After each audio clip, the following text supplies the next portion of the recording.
बिहार में पंचायत चुनाव चल रहे हैं और इस चुनाव के जो नतीजे सामने आ रहे हैं वो काफी चौंकाने वाले हैं।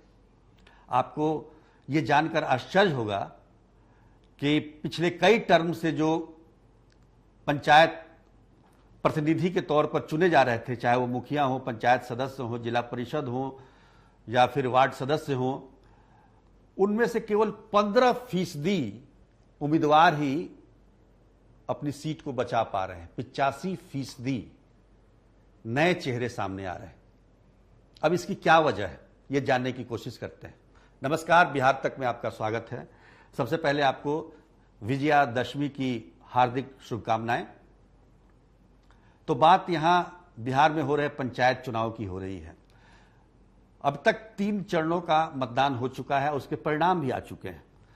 परिणाम में यह भी सत्य है कि काफी लोग निर्विरोध भी चुने गए हैं। काफी लोग नहीं कहेंगे, अगर हम संख्या की बात करें तो वो 2 से 2.5% लोग उम्मीदवार जो हैं वो निर्विरोध भी चुने गए हैं, लेकिन हारने वालों की संख्या बहुत ज्यादा है।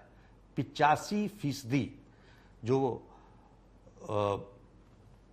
उम्मीदवार थे, जो पहले से मुखिया और पंचायत प्रतिनिधि थे, जनप्रतिनिधि थे, वो चुनाव हार गए हैं।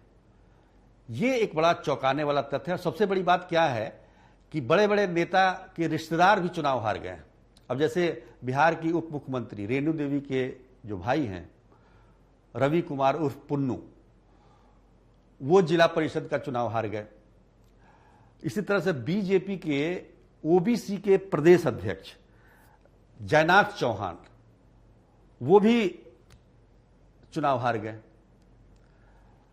बीजेपी के ही पातेपुर के विधायक, उनकी पत्नी मुखिया का चुनाव हार गई। और तो और आरजेडी के जो युवा राजद के जिला अध्यक्ष थे वैशाली के संजय पटेल, वो भी मुखिया का चुनाव हार गए। तो आप इससे अंदाजा लगा लीजिए कि लोग क्या चाहते हैं और क्यों लोग पुराने जो उम्मीदवार थे, जो पहले से मुखिया और तमाम पदों पर कायम थे, उनको क्यों नहीं चुनना चाहते हैं। ये सोचने वाली बात है। अभी जो हमारा सिस्टम है, जो ग्राम पंचायत है,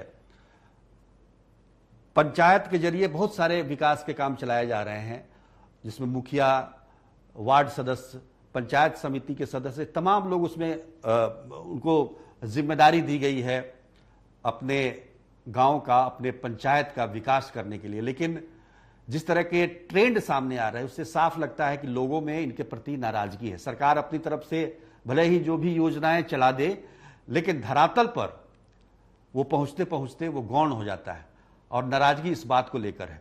सब इस हार का सबसे बड़ा कारण यह भी है कि भ्रष्टाचार जबरदस्त तरीके से फैला हुआ है और कोई भी काम, चाहे वो वृद्ध महिलाओं को पेंशन मिलना हो, चाहे आवास मिलना हो, किसी भी चीज, मनरेगा का मामला हो, किसी भी मामले में बिना पैसे का, बिना भ्रष्टाचार का कोई काम नहीं होता है। जनता इससे क्रुद्ध है और इसकी वजह से नए लोगों को मौका दिया जा रहा है। और ये अच्छी बात भी है, क्योंकि हम कहेंगे अगर पुराने लोग काम नहीं करते हैं, भ्रष्टाचार में लिप्त थे, तो निश्चित तौर पर उनको बदला जाना चाहिए। तो इस तरह से बिहार में बदलाव की बयार चल रही है और इसको लेकर एक बड़ा, हम ये कह सकते हैं कि एक सोच जो लोगों की है पंचायत के प्रति, जो काम होना चाहिए और जिस तरीके से लोग जो प्रतिनिधि हैं, जनप्रतिनिधि,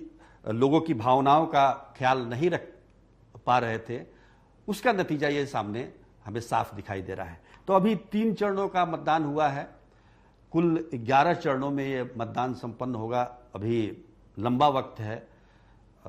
12 दिसंबर को आखिरी चरण का मतदान होगा और उसके बाद चीजें बहुत सारी स्पष्ट हो जाएंगी। लेकिन चुनाव आयोग ने भी इस बार बड़ा अच्छा काम, चुनाव आयोग नहीं कहेंगे, राज्य निर्वाचन आयोग ने भी काफी अच्छा काम किया इस बार।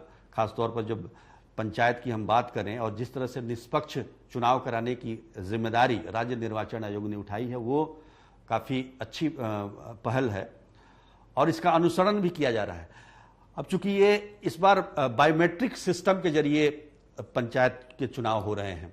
बायोमेट्रिक सिस्टम देश में पहली बार बिहार में ये लगाया गया है, और जिसके जरिए अंगूठे के जरिए उनका निशान लिया जाता है, उनके उंगलियों के अंगूठे का निशान होता है।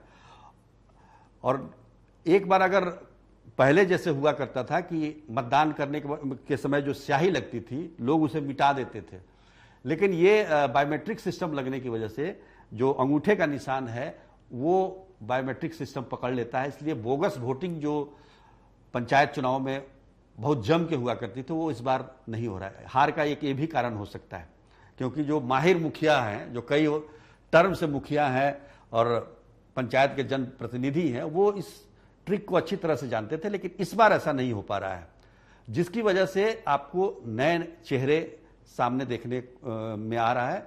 और काफ़ी क्वालिफाइड लोग, एमएनसी कंपनी में काम करने वाले लोग भी इस बार पंचायत चुनाव में हिस्सा ले रहे हैं। उन्हें लगता है कि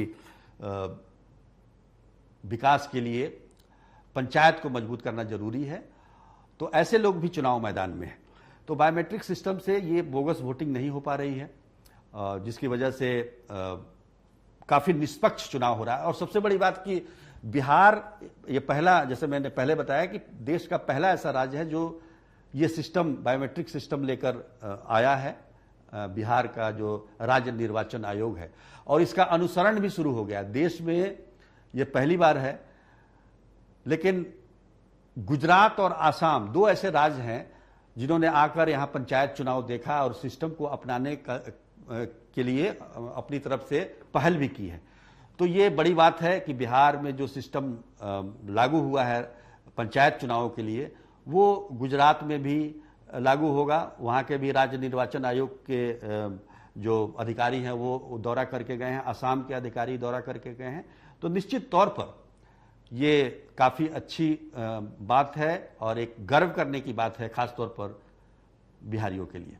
आज के लिए बस इतना ही, तब तक के लिए धन्यवाद।